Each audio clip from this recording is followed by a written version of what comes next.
हम लोग पिछली क्लास में प्रॉफिट लॉस के टर्म को पढ़ रहे थे, जहां पर हम लोग ने पढ़ा था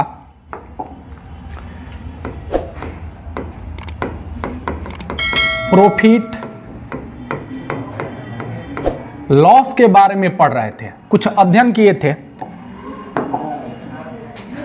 चलिए देखा जाए, हम लोग ने पिछले क्लास में प्रॉफिट लॉस के बारे में कुछ पढ़ रहे थे, कुछ अध्ययन किए थे, और हमने यहां तक छोड़ा था कि भाई हम किसी भी चीज में अगर हम प्रॉफिट लॉस पढ़ना चाहते हैं, प्रॉफिट लॉस जानना चाहते हैं, तो हमें व्यापारी बन के सोचना होगा। और अगर हम बात करें कि भाई लाभ और हानि, तो दुनिया में कोई भी व्यक्ति अगर लाभ और हानि कमाना चाहे तो वह दो ही प्रकार से लाभ और हानि कमा सकता है। एक तो है रुपया के केस में, रुपया के केस में,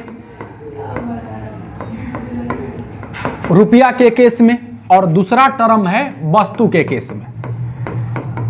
वस्तु के केस में दो ही टर्म है जहां पर आदमी लाभ और हानि कमा सकता है। एक तो रुपया के केस में कमा सकता है और दूसरा वस्तु के केस में, दूसरा वस्तु के केस में। जैसे हमने समझाया भी था आप लोगों को कि भाई रुपया के केस में कैसे, जैसे मान लीजिए मैं कोई वस्तु, जैसे कोई 1 केजी का वस्तु है, मैं उसको 100 रुपया प्रति केजी खरीदा, मैं उसको 100 रुपया प्रति केजी खरीदा, तो प्रॉफिट और लॉस में कोई वस्तु आप खरीद कर नहीं रख सकते हैं, उसे बेचना होगा। अगर आप नहीं बेचेंगे तो ना ही तो आपको लाभ होगा और ना ही हानि होगा। तो ये टर्म है कि भैया हमें लाभ और हानि लेना है, तो लाभ हानि मैं तभी ले सकता हूं जब वस्तु खरीदूं और बेच दूं। तो मैंने बोला कि 1 केजी वस्तु मैं 100 रुपया को खरीदा, और मैं किसी ग्राहक को बोला कि भाई मैं तुमको 1 केजी ही सामान दूंगा, मैं तुमको 1 केजी ही सामान दूंगा, लेकिन टर्म यह है कि मैं 100 रुपया का खरीदा हूं, तुम्हें 120 रुपया का दूंगा, तुम्हें 120 रुपया। तो यहां पर देखा जाए कि भैया 1 केजी खरीदा था, 1 केजी दिया भी, लेकिन हमने 100 रुपया में खरीदा था और उसको कितना दिया भैया, 20 रुपया में। तो यहां पर देखें कि भाई लाभ हो रहा है किस चीज में, रुपया के टर्म में। क रुपया लाभ हुआ, 20 रुपया।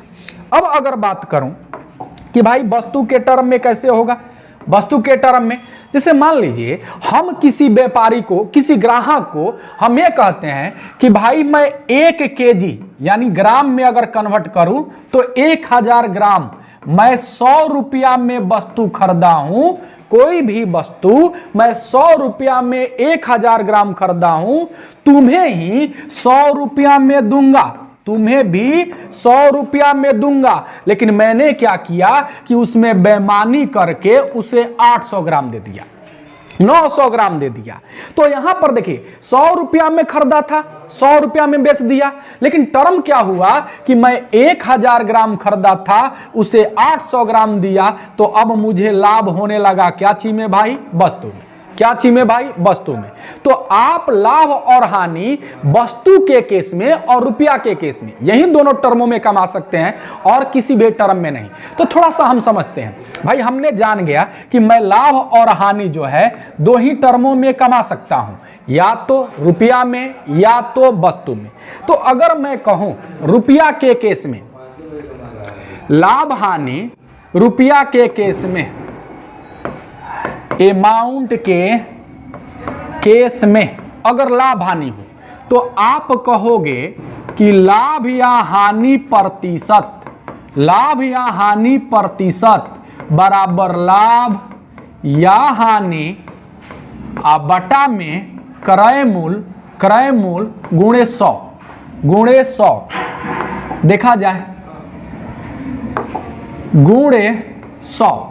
अगर मैं कहूं कि भाई रुपया के केस में लाभ हानि, तो जब भी रुपया के केस में लाभ हानि निकालना हो तो आप कहेंगे कि लाभ या हानि प्रतिशत बराबर लाभ या हानि बटा में क्रय मूल्य गुणे 100, गुणे बटा में क्रय मूल्य गुणे 100। जैसे मैं एग्जांपल लेता हूं, एक एग्जांपल से क्वेश्चन को समझता हूं। एक एग्जांपल से मान लीजिए कोई घड़ी देखिएगा, एक दुकानदार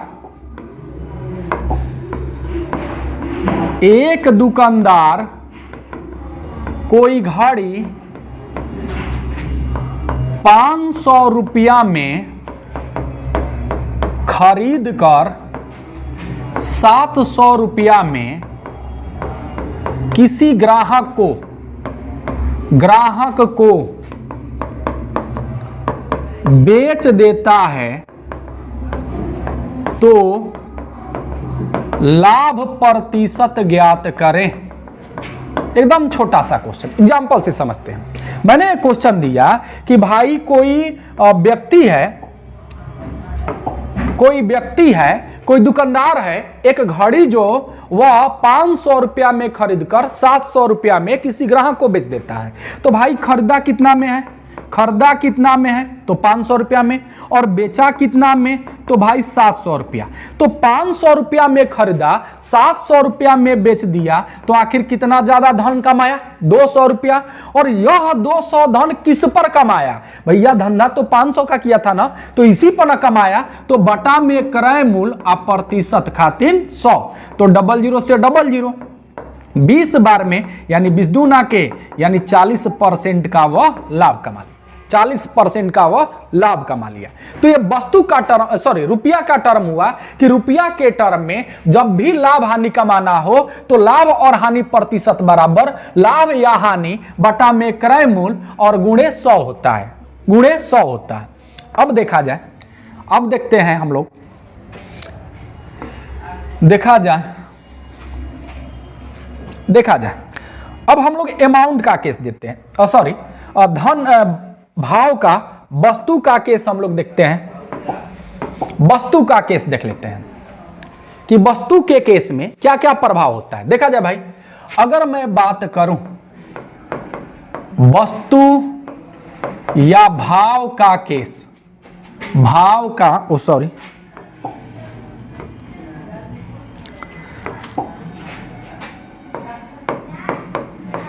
वस्तु या भाव का केस देखा जाए, वस्तु और भाव के केस का टर्म क्या है? ध्यान देंगे, वस्तु या भाव में दो टर्म चलता है। दो टर्म कैसे? तो एक टर्म चलता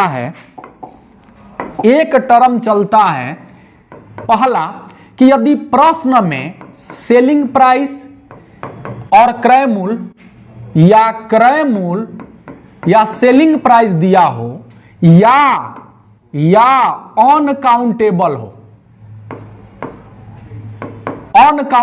हो, तब होता है प्रॉफिट या लॉस परसेंट बराबर प्रॉफिट या लॉस बटा में सेलिंग प्राइस गुणे 100।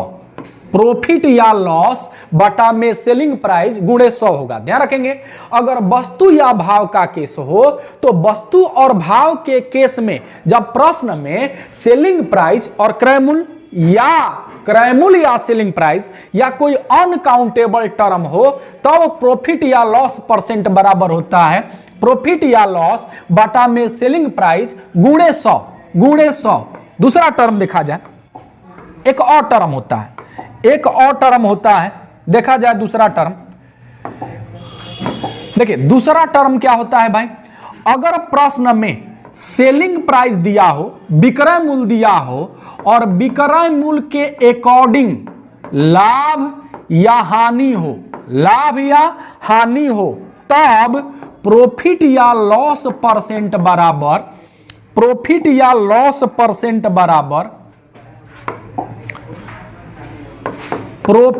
लॉस बटा में क्रय मूल्य गुणे 100 होता है।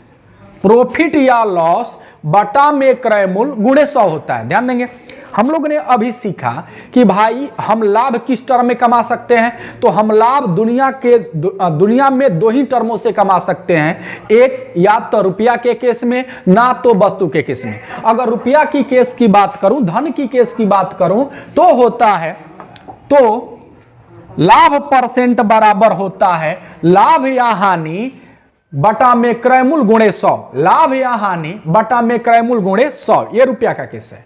अगर वस्तु या भाव का केस आ जाए तो उसमें दो कंडीशनें चलता है। एक, अगर आपके प्रश्न में सेलिंग प्राइस पहले और बाद में क्रय मूल्य दिया हो, या क्रय मूल्य पहले और सेलिंग प्राइस बाद में दिया हो, या कोई अनकाउंटेबल वस्तु हो, तब लाभ या हानि प्रतिशत बराबर लाभ या हानि बटा में विक्रय मूल्य, यहां पर क्रय मूल्य और यहां पर विक्रय मूल्य अगुणे 100 होगा। लेकिन अगर कोई वस्तु का ही केस हो और वहां पर विक्रय मूल्य और विक्रय मूल्य के अकॉर्डिंग लाभ हो जाए या विक्रय मूल्य के अकॉर्डिंग हानि हो जाए, भले ही वह वस्तु का केस क्यों ना हो, तब लाभ और हानि प्रतिशत बराबर लाभ और हानि बटा में क्रय मूल्य गुणे 100 होगा। आइए इनसे प्रश्न देखते हैं हम लोग, इससे हम लोग प्रश्न देखते हैं। इससे तो हम लोग देख लिए, देखा जाए कुछ क्वेश्चन को हम लोग देखते हैं, ट्राई करते हैं। देखा जाए भाई, कुछ क्वेश्चन को ट्राई करते हैं। जैसे मैं कहता हूं, कुछ क्वेश्चन को हम लोग देखते हैं। करा एक प्रश्न है कि 50 कलमों का क्रय मूल्य, 50 कलमों का क्रय मूल्य 60 कलमों के विक्रय मूल्य के बराबर है, तो लाभ या हानि प्रतिशत ज्ञात करें। क्वेश्चन है भाई, देखा जाए एक क्वेश्चन दिया गया है जिसमें यह कहा गया है, देखा जाए यहां पर क्वेश्चन दिया गया है कि भाई 50 कलमों का क्रय मूल्य 60 कलमों के विक्रय मूल्य के बराबर है, तो लाभ या हानि प्रतिशत ज्ञात करें। देखो भाई, कलम दिया गया है, कलम एक वस्तु है और यहां पर देखें तो इसमें क्रय मूल्य भी दिया है और विक्रय मूल्य भी। तो जब क्रय मूल्य और विक्रय मूल्य का टर्म हो तो ये टर्म लेकर चलेंगे। तो भैया लाभ या हानि प्रतिशत बराबर, भैया फॉर्मूला होता है लाभ या हानि बटा में विक्रय मूल्य गुणे 100। तो यहां पर देखा जाए कि 50 कलमों का क्रय मूल्य, यानी मैं 50 कलम जितना रुपया में खरीदा हूं, जितना रुपया में खरीदा हूं वह 60 गो कलम बेचता हूं तब प्राप्त होता है। मतलब कि अगर 50 कलम मान लेते हैं 100 रुपया में खरीदा हूं, तो वह मैं 100 रुपया प्राप्त करूंगा कौ गो कलम बेचकर, 60 गो कलम बेचकर। अब बताओ 100 रुपया में हम 50 कलम खरीदे और 100 रुपया कमाए कौ कलम बेचकर, 60 कलम बेचकर ना भैया, तो 10 कलम हमें पॉकेट से देना पड़ेगा ना, अपने तरफ से देना पड़ेगा ना। तो 10 कलम देंगे तो भैया हमें लॉस होगा, हानि होगा। तो कितना का हानि हुआ, 10 का। अब टर्म ये आया कि भाई 10 का हानि हुआ, तो ये वस्तु का केस है, बटा में विक्रय मूल्य और विक्रय मूल्य 60 है, प्रतिशत खातिर क्या भाई कट जाएगा, 2 3 आए 6, 50 से 16.2 बटा में 3% की हानि हो जाएगा। आप लोग देख लो भाई, 16.2 बटा 3% की हानि हो जाएगा। देखा जाए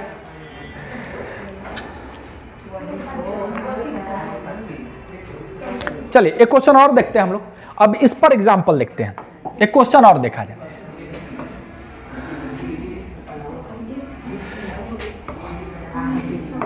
देखिए क्वेश्चन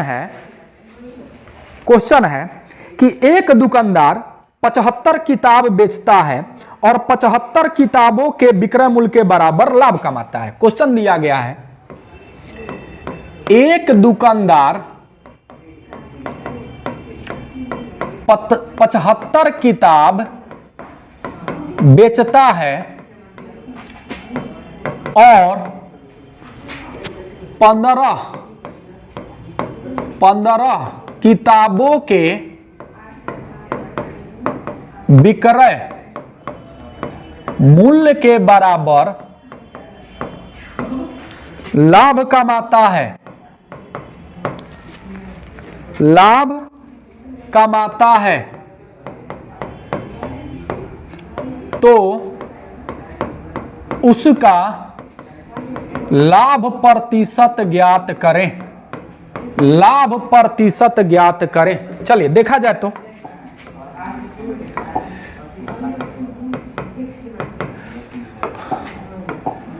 देखा जाए करा कि एक दुकानदार 75 किताब बेचता है, तो बेचता है तो विक्रय मूल्य हो गया, और 15 किताबों के विक्रय मूल्य के बराबर, यानी विक्रय मूल्य और विक्रय मूल्य के अकॉर्डिंग लाभ या हानि हो जाए। तो यहां बराबर लाभ कमा रहा है ना भाई, तो मैं कह रहा हूं कि बेचता है कौगो 75 किताब और लाभ कमाता है कितना भाई 15। तब हमसे पूछा गया कि लाभ या हानि प्रतिशत ज्ञात करो, तो फॉर्मूला होता है लाभ या हानि बटा में क्रय मूल्य। तो हमारे पास सेलिंग प्राइस और प्रॉफिट है, तो अगर हम क्रय मूल्य ज्ञात करें तो भैया लाभ के केस में घटा दीजिए, यानी कितना हो जाएगा 60, और यह क्या हो जाएगा क्रय मूल्य, तो ये 60 हो जाएगा। प्रतिशत के लिए 100 कटेगा 4 बार में, ये कटेगा 25 बार में, यानी कितना परसेंट का लाभ होगा भैया 25% का, 25% का लाभ होगा।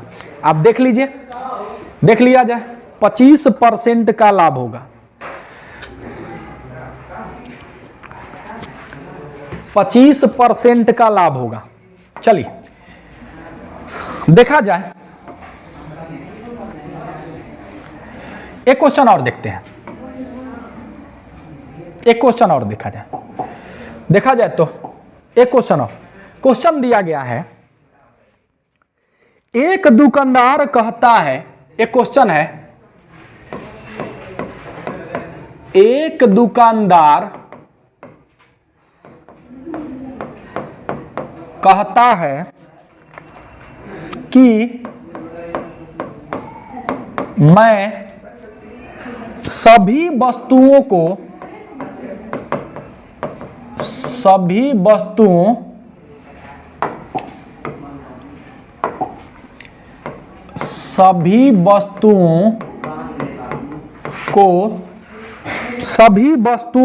क्रय मूल्य पर बेचता हूं,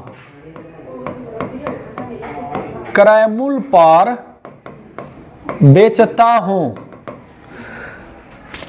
लेकिन वह प्रति किलोग्राम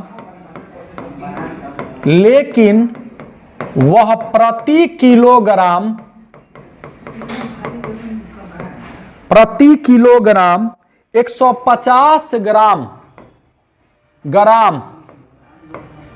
कम तौलता है, तो उसका प्रतिशत लाभ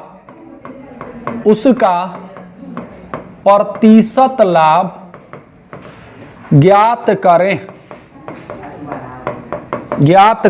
देखा जाए भाई, एक क्वेश्चन है यहां पर दिया हुआ है कि भाई एक दुकानदार कहता है कि मैं सभी वस्तुओं को क्रय मूल्य पर बेचता हूं, लेकिन वह प्रति किलोग्राम 150 ग्राम तौलता है, तो उसका प्रतिशत लाभ। भाई यहां पर वस्तु दिया गया है अनकाउंटेबल के टर्म में, तो यहां पर देखा जाए कह रहा कि मैं क्रय मूल्य पर बेचता हूं, तो मैं कहूं कि वो खरीदा कितना था भाई 1000 ग्राम, वह कितना खरीदा था भाई 1000 ग्राम, लेकिन टर्म यह हुआ कि वह 1000 ग्राम देने का वादा किया, लेकिन उसमें 150 ग्राम कम तौला, तो आखिर तौला कितना भाई 850 ग्राम। तो ये बेचने का टर्म हो गया कि भाई 850 ग्राम दिया। तो बताइए दुकानदार इतना बाजी मारने लगा ना, लाभ कमाने लगा ना, तो लाभ कमाने लगा। बच्चा लोग, बाबू, लड़का सब थोड़ा सा शांति बना के रखो, थोड़ा शांति बनाओ आप लोग, है ना। 150 ग्राम लाभ कमाने लगा, तो ये 150 ग्राम वस्तु का केस है, और वस्तु के केस में सेलिंग प्राइस और प्रतिशत खातिर भाई 100 हो जाएगा, 0 से 0 खत्म, 5 से कटेगा 5 15 17 5, तो यहां पर 300 बटा में 17% का लाभ हो जाएगा। पूर्णांक में तोड़िएगा तो यहां पर 300 बटा में 17, तो 17 1 17 13, यानी 17 से यानी हो जाएगा 19, 13 बटा में 17% का लाभ हो जाएगा। आप देख लीजिए,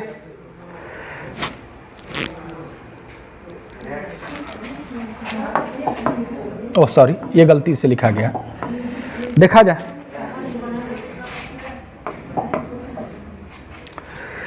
इतना हो जाएगा, देख लीजिए आप लोग।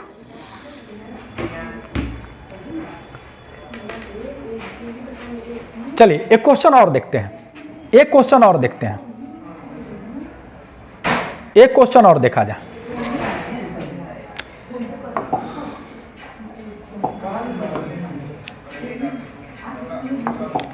चलिए देखा जाए तो एक दुकानदार, क्वेश्चन है, एक दुकानदार अपनी वस्तुओं को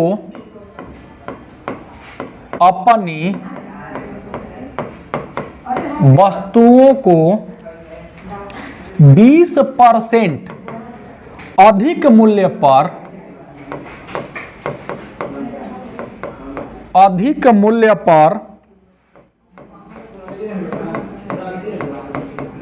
बेचता है और इसके अतिरिक्त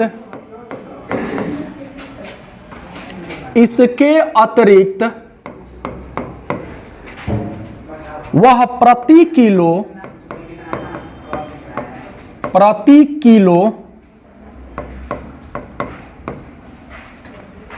200 ग्राम कम भी तौलता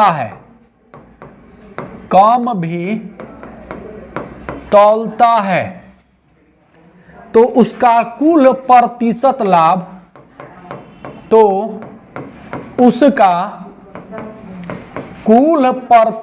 लाभ ज्ञात करें।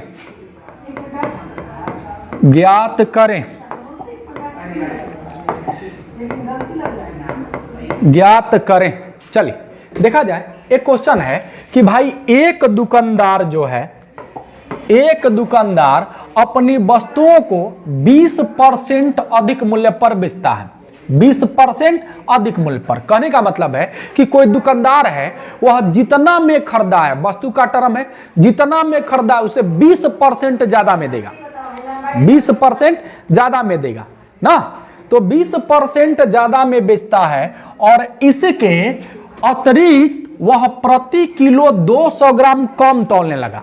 वादा तो किया कि भाई 20% तुमको ज्यादा दूंगा, लेकिन वह 200 ग्राम कम तौलने लगा, तो कह रहे कि उसका कुल प्रतिशत लाभ क्या होगा। तो उसका कुल प्रतिशत लाभ यहां छूट गया है, लाभ ज्ञात करें। चलिए भाई देखते हैं।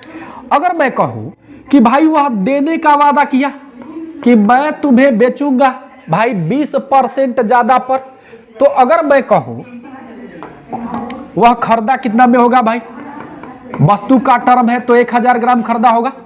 कहा कि मैं 20% ज्यादा दूंगा, तब 20% ज्यादा दोगे भाई, 20% ज्यादा दोगे तो आखिर कितना में दोगे, 1200 ग्राम दोगे। अगर 20% आप ज्यादा बेचिएगा तो कितना बेचिएगा, 1200 ग्राम। अब टर्म में है कि 1200 ग्राम देने का वादा था, लेकिन ऊ पहलवान जो है वह क्या कर दिया कि इसमें भी 200 ग्राम कम तौल दिया। तो 200 ग्राम तौला तो दिया कितना, 800 ग्राम, 800 ग्राम दिया। तो यहां पर देखा जाए कि तय था कि भैया हम इसको बेचेंगे, तय था तो इसको बेचेंगे, लेकिन एक्चुअल में बेचा कितना, 800 ग्राम। तो तय था ये देने के लिए, ये दिया तो कितना कम दिया भैया, 400 ग्राम। कितना कम दिया, 400 ग्राम। और कम दिया तो वस्तु के केस में विक्रय मूल्य, तो विक्रय मूल्य भी है, ये भी है, लेकिन ये वादा था कि मैं इतना दूंगा, लेकिन दिया कितना, ये ना एक्चुअल है। तो बटा में 800 ग्राम और प्रतिशत के लिए 100, ये कट जाएगा 2 बार में, ये कटेगा 50 बार में, यानी 50% का लाभ कमा लिया, 50% का लाभ कमा लिया। देख लिया जाए बच्चा, आप लोग थोड़ा सा हल्ला कम करा करिए, ठीक है।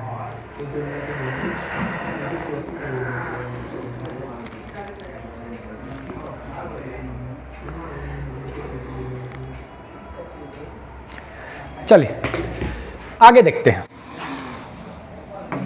आगे देखा जाए। अगर मैं कहूं, थोड़ा सा बोर्ड पर देखिएगा, अगर मैं कहूं कि अगर कोई 2 वस्तुओं का, देखा जाए,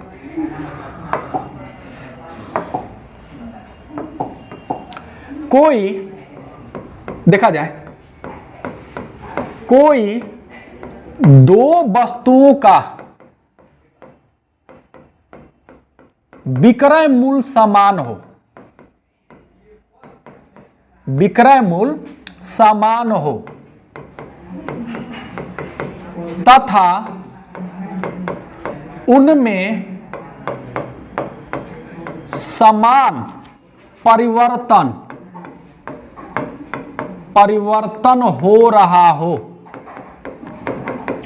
ध्यान देंगे, अगर दो वस्तुओं का विक्रय मूल्य समान हो तथा उसमें समान परिवर्तन हो तो समान परिवर्तन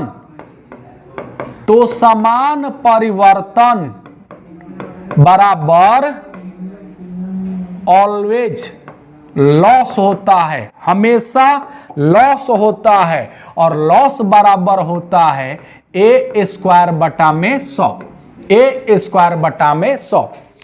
ध्यान देंगे, अगर कोई दो वस्तुओं का विक्रय मूल्य समान हो तथा उनमें समान परिवर्तन हो रहा है, मतलब कि किसी एक में, दो वस्तु है, दोनों को मैंने खरीदा समान दाम पर, किसी एक में लाभ हो जाए, किसी एक में हानि हो जाए, तो ये समान परिवर्तन हमेशा लॉस होता है, और लॉस बराबर होता है ए स्क्वायर बटा में 100, ए स्क्वायर बटा में 100। एक क्वेश्चन से समझते हैं हम लोग, एक क्वेश्चन से समझते हैं, एक क्वेश्चन से हम लोग देखते हैं।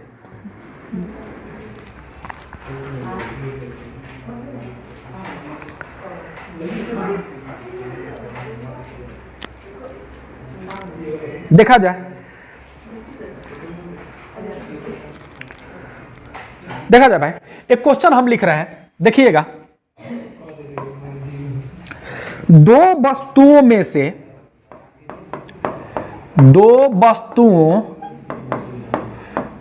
से प्रत्येक का विक्रय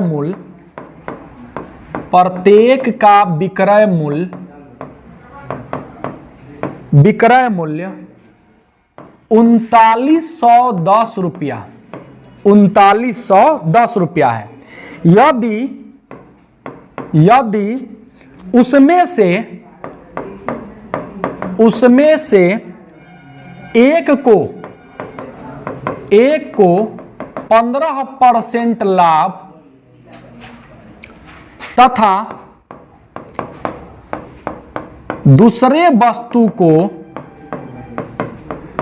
15% हानि पर बेचा गया है, तो सौदे में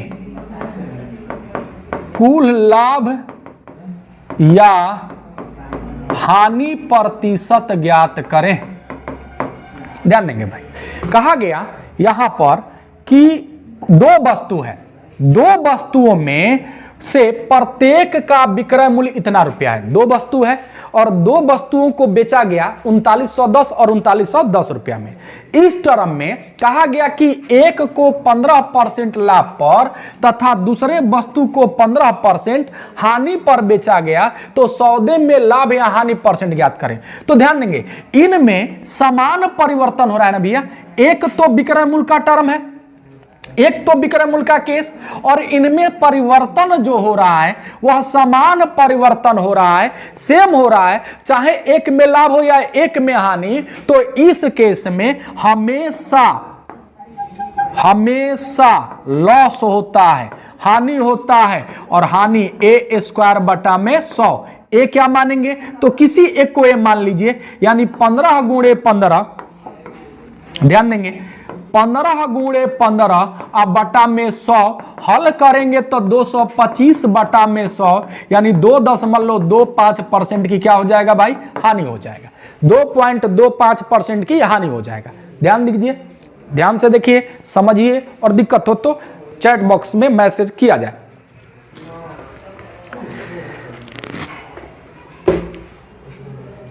चलिए यहां पर देखा जाए, ये तो टर्म था विक्रय मूल्य के केस में।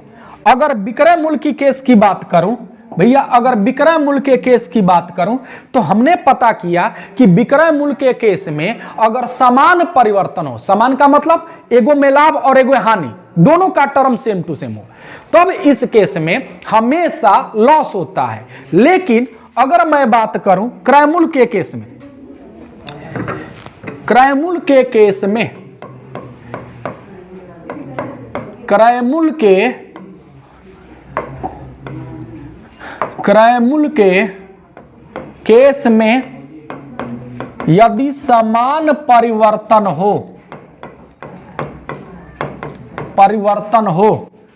तो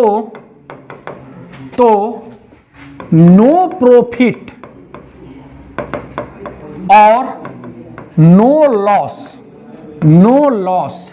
अगर क्रय मूल्य के केस में समान परिवर्तन हो तो ना ही लाभ होता है और ना ही हानि होता है। ध्यान देंगे, अगर कोई वस्तु को बेचा जाए तो उनके दो टर्म होते हैं, एक जो बेचने वाला है उसके अकॉर्डिंग लेकर जाया जाता है और एक खरीदने वाला है उसके अकॉर्डिंग। जैसे एक कलम है, अगर मैं इस कलम को बेचूं तो अगर मेरे अनुसार देखा जाए तो विक्रय मूल्य होगा, लेकिन जो इस वस्तु को खरीद रहा है अगर हम उसकी महत्व दे तो उसके लिए क्रय मूल्य होगा। तो यहां दोनों टर्मों से मैं दिखा रहा हूं, एक तो मैंने विक्रय मूल्य के अकॉर्डिंग दिखाया कि अगर विक्रय मूल्य का टर्म हो और उनमें समान परिवर्तन हो तो समान परिवर्तन हमेशा लॉस होता है और लॉस बराबर ए स्क्वायर बटा में 100 होता है। लेकिन अगर क्रय मूल्य का केस हो और क्रय मूल्य के केस में अगर समान परिवर्तन हो तो भैया समान परिवर्तन में ना तो लाभ होगा और ना ही हानि होगा, ना तो लाभ होगा और ना ही हानि होगा। एक क्वेश्चन से समझते हैं, एक क्वेश्चन से दिखा दें।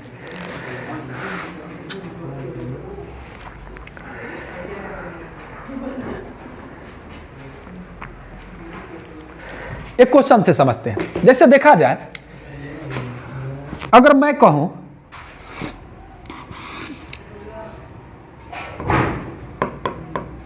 कोई व्यक्ति 2 घड़ी प्रत्येक 1000 रुपया में खरीदने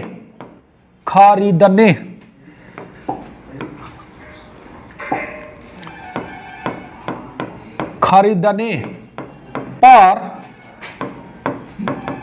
पहले में 5% का हानि एवं दूसरे घड़ी में 5% का लाभ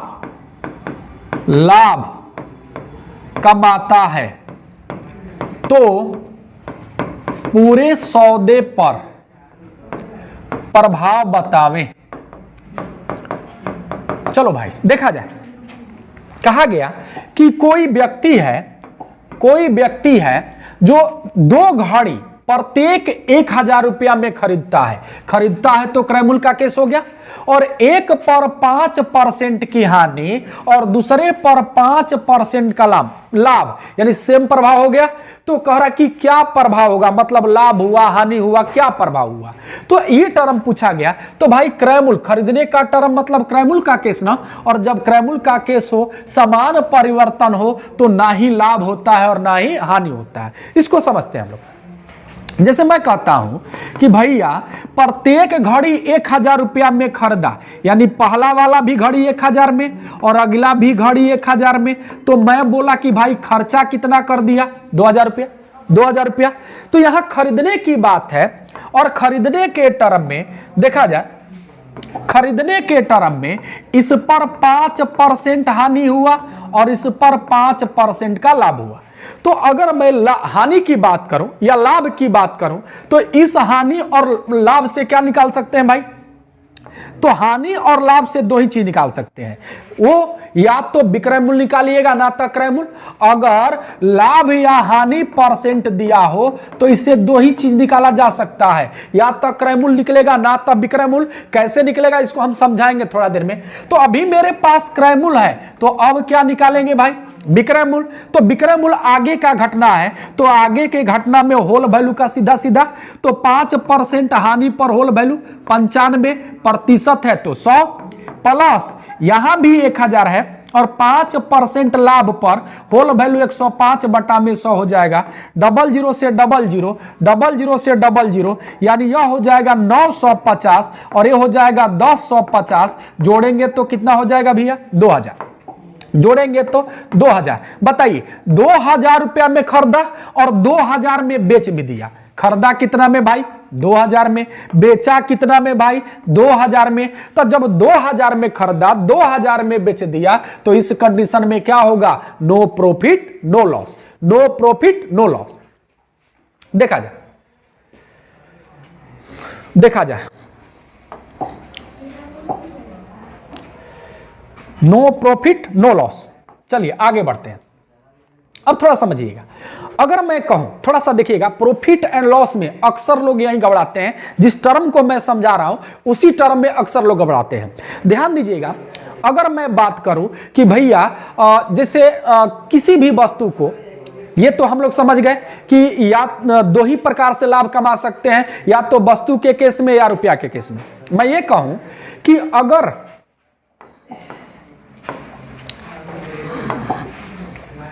देखा जाए, अगर छूट की बात करूं, या पहले लाभ की ही चर्चा कर लेता हूं भाई। देखा जाए, कोई भी वस्तु सबसे पहले क्या की जाती है? खरीदी जाती है। क्या की जाती है भाई? खरीदी जाती है। जैसे एक कलम है, इस कलम को आप क्या करोगे? सबसे पहले खरीदोगे। खरीदोगे, खरीदने के बाद क्या किया जाता है? तो इस पर मार्क प्राइस लगाया जाता है। क्या लगाया जाता है भाई?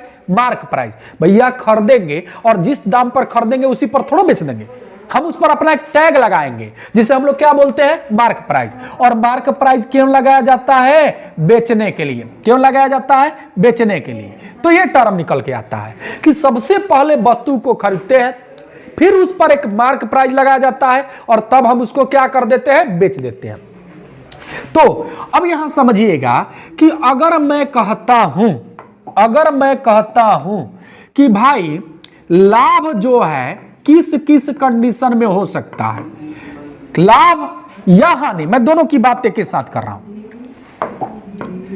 लाभ या हानि ये किस किस कंडीशन में। जैसे मैं कहता हूं कि ये मेरा कलम है, मैं इसे 50 रुपया में बेच दिया, तो क्या इस बेचने से लाभ होगा? नहीं भाई, जब तक इसका मैं क्रय मूल्य नहीं जानता हूं मैं लाभ निर्धारित नहीं कर सकता हूं। मैंने कहा कि एक कलम हम 50 रुपया में खरीद कर घर पर रख लिए, तो क्या इससे लाभ होगा? नहीं भाई, जब तक आप खरीद कर नहीं बेचिएगा तब तक ना तो लाभ होगा ना तो हानि होगा। लेकिन मैं ये कहूं कि यह कलम 10 रुपया के खरीद कर 20 रुपया में बेच दिया, तो आप कहोगे कि हां भाई लाभ हुआ। मैं ये कहूं कि यह कलम 100 रुपया के खरीद कर 50 रुपया में बेच दिया, तब आप कहिए कि हानि होगा। तो ये लाभ और हानि आप कब निर्धारित कर रहे हैं? जब भैया आपको क्रय मूल्य और विक्रय मूल्य पता हो। क्रय मूल्य और विक्रय मूल्य पता हो। मैं ये कलम 50 रुपया में बेचा, विक्रय मूल्य है, क्या आप डिसाइड कर सकते हो कि लाभ होगा? नहीं। मैं इस कलम को 50 रुपया में खरीदा, खरीद कर घर रख दिया, क्या डिसाइड कर सकते हैं कि लाभ होगा या नहीं? नहीं। लेकिन अगर मैं कह दूं कि इस कलम को 50 रुपया में खरीद कर 60 रुपया में बेच दूं, तब आप कहोगे कि हाँ भाई 10 रुपया का लाभ हुआ। तो ये लाभ और हानि का डिसीजन किस पर होता है भैया? क्रय मूल्य और विक्रय मूल्य पर। क्रय मूल्य और विक्रय मूल्य, इन लाभ और हानि का जो प्रभाव पड़ता है वह क्रय मूल्य और विक्रय मूल्य पर पड़ता है। तो हमेशा दिमाग में रखेंगे कि जब भी लाभ और हानि परसेंटेज दिया रहेगा, तो इस लाभ और हानि परसेंट से आप या तो क्रय मूल्य निकाल सकते हो या तो विक्रय मूल्य, इसके अलावा कुछ नहीं निकलेगा। एक अगला टर्म आता है, एक अगला टर्म भाई, छूट जो होता है ना, होता है छूट, कमीशन, अवमूल्यन, बाटा, हानि, ये सबका मतलब सेम होता है। आखिर ये छूट किस पर दिया जाता है? तो आप कहोगे मार्क प्राइस पर। छूट किस पर दिया जाता है भाई? छूट किस पर दिया जाता है? छूट किस पर? तो मार्क प्राइस पर। और छूट दिया क्यों जाता है? तो भाई वस्तु को बेचने के लिए। क्या करने के लिए? बेचने के लिए। छूट किस पर दिया जाता है? मार्क प्राइस पर। क्यों दिया जाता है? तो बेचने के लिए। क्या करने के लिए? बेचने के लिए। कभी कभी कोई वस्तु खराब हो जाता है या कुछ उसका वैल्यू कम हो जाता है, तो हम लोग उस पर डिस्काउंट दे देते हैं, छूट दे देते हैं, तो उससे क्या होता है कि निकल जाता है। ठीक है, तो अब ये टर्म है कि हम इस छूट से क्या कर सकते हैं। तो इस छूट का प्रभाव मार्क प्राइस और सेलिंग प्राइस पर पड़ता है, और जब भी प्रश्न में छूट का टर्म आएगा आप उससे केवल मार्क प्राइस निकालोगे और सेलिंग प्राइस, और कुछ नहीं निकाल सकते हो। यहां पर अक्सर लोग घबरा जाते हैं। छूट से कभी कभी लोग क्रय मूल्य निकालता है, जो कभी पॉसिबल नहीं है। आप छूट से हमेशा मार्क प्राइस देखिए छूट से हमेशा या तो मार्क प्राइस ना तो सेलिंग प्राइस निकालिएगा, और लाभ हानि से हमेशा या तो क्रय मूल्य ना तो विक्रय मूल्य, और कुछ नहीं निकाल सकते हैं। तो थोड़ा सा यहां समझना है कि मान लीजिए आपके प्रश्न में क्रय मूल्य दिया है, आपके प्रश्न में क्रय मूल्य दिया है और आपको विक्रय मूल्य ज्ञात करना है लाभ हानि के अकॉर्डिंग। तो विक्रय मूल्य आगे का घटना ना, तो जब आगे का घटना हो तो होल वैल्यू का सीधा गुणा, होल वैल्यू का सीधा गुणा। ये सब क्वेश्चन से समझेंगे हम लोग।